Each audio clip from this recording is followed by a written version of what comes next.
Here we have a System 80 MPU from Gottlieb's The Games, and the client indicated that the board was not booting, and that's certainly true. So let's go over what I need to do with this thing. First of all, I removed and tested all the socketed chips. I have the testers for 5101 and 6532s that were built by Neolock quite some time ago, no longer available. And then I test the 6502 in one of my games to see that it boots and operates correctly.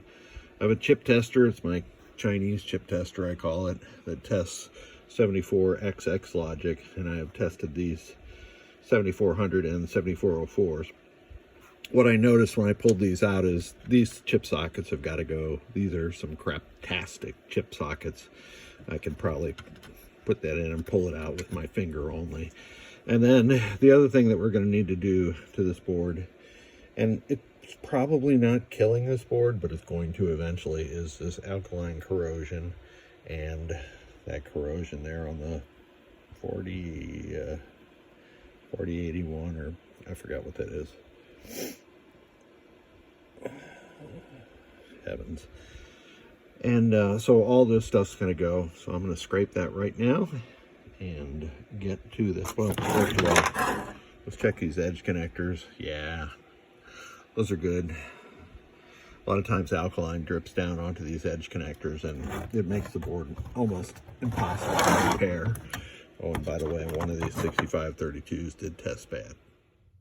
And we are back with the Games MPU. I've replaced U4. I put a super cap in. I have abated some alkaline corrosion and used the Dallas Maxim 1811 reset generator. I've checked all of the 6532s and the 5101. I've replaced the input filter cap and some 3K resistors that were taken off by the client. I also added the stickers because there's a 3K pull-up resistor soldered to the back of the board now. So let's turn the game on. And since I'm in my Gottlieb Spider-Man, things are going to look a little strange. You can see it's driving all the playfield lamps as if it were in the games. And the displays are working. I have one 7-digit display that I hacked into my Spider-Man at the player 1 position. So let's go into test. I'm going to skip to the lamp test.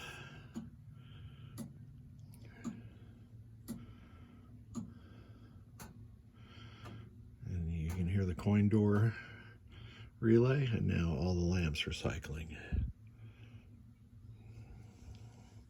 And on ADA, it tells you on the displays what lamps are lighting. So let's advance one to the next test, coil test.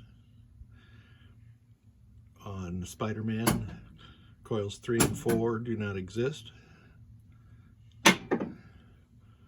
3, 4, and 7 don't exist, so I wouldn't have expected anything to happen there. 18 is switch test.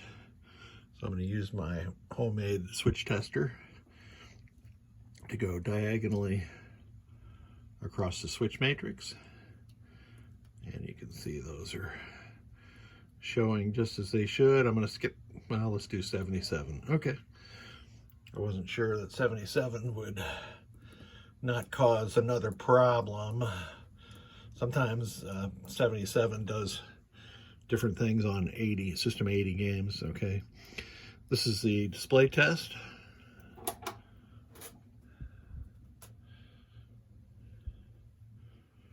I want to make sure the ones are correct because they're generated differently on the MPU board than every other digit.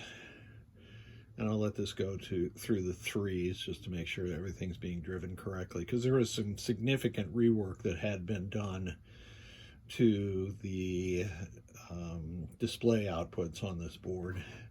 And unfortunately, they didn't use chip sockets, but I guess that's the way it goes.